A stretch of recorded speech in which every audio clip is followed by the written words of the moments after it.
రక్తం మనకు ప్రాణాధారం.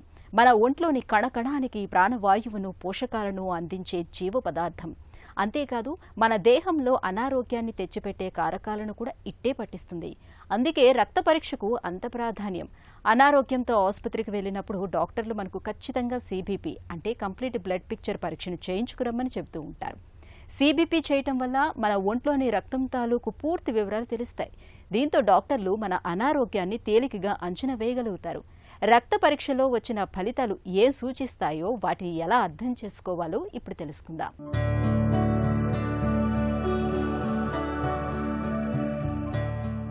జ్వరంతోనూ జబ్బుతోనూ ఆసుపత్రికి వెళితే డాక్టర్లు ముందుగా సిబిపి అనే రక్త పరీక్షను చేయించుకుని రావాల్సిందిగా చెప్తారు. అసలేమిటి సిబిపి? కంప్లీట్ బ్లడ్ పిక్చర్కి వాడుక పేరే సిబిపి. ఈ పరీక్షలో మన నుంచి రక్తం సేకరించిన తర్వాత అందులోని వివిధ రకాల కణాలు, ప్లేట్లెట్లు, ప్లాస్మా తదితర రసాయనాల స్థాయిలను లెక్కిస్తారు.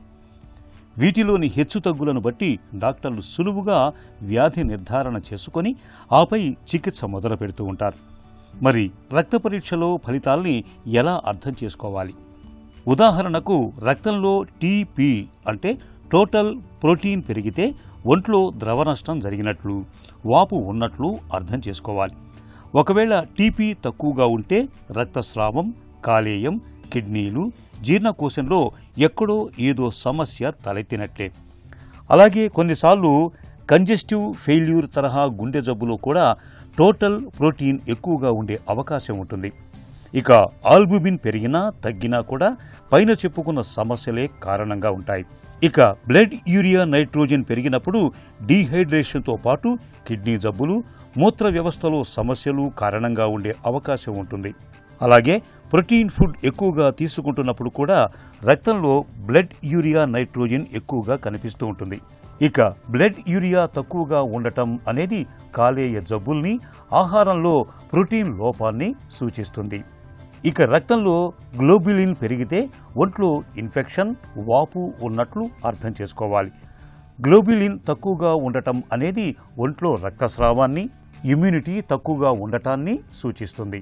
రక్తంలో క్రియాటినైన్ పరిమితికి మించి ఉండటం అనేది కిడ్నీ జబ్బుకు, కండరాల క్షీణతకు ఒక ప్రధానమైన సూచిక. రక్తంలో గ్లూకోజ్ ఎక్కువైతే మధుమేహం, తక్కువగా ఉంటే పోషకాహార లోపాలు, సెప్సిస్, నాడీ సంబంధ వ్యాధులకు సూచికగా అర్థం చేసుకోవాలి. కొలెస్ట్రాల్ శాతం ఎక్కువగా ఉంటే డయాబెటీస్, హైపోథైరాయిడిజం, ప్యాంక్రియాటైటిస్, కిడ్నీ జబ్బులకు సూచికగా చెప్పుకోవచ్చు. అలాగే కొలెస్ట్రాల్ తక్కువగా ఉండటం అనేది పేగుల వ్యాధులు, కాలేయం పనితీరు మందగించటానికి సూచనగా చెప్పుకోవచ్చు.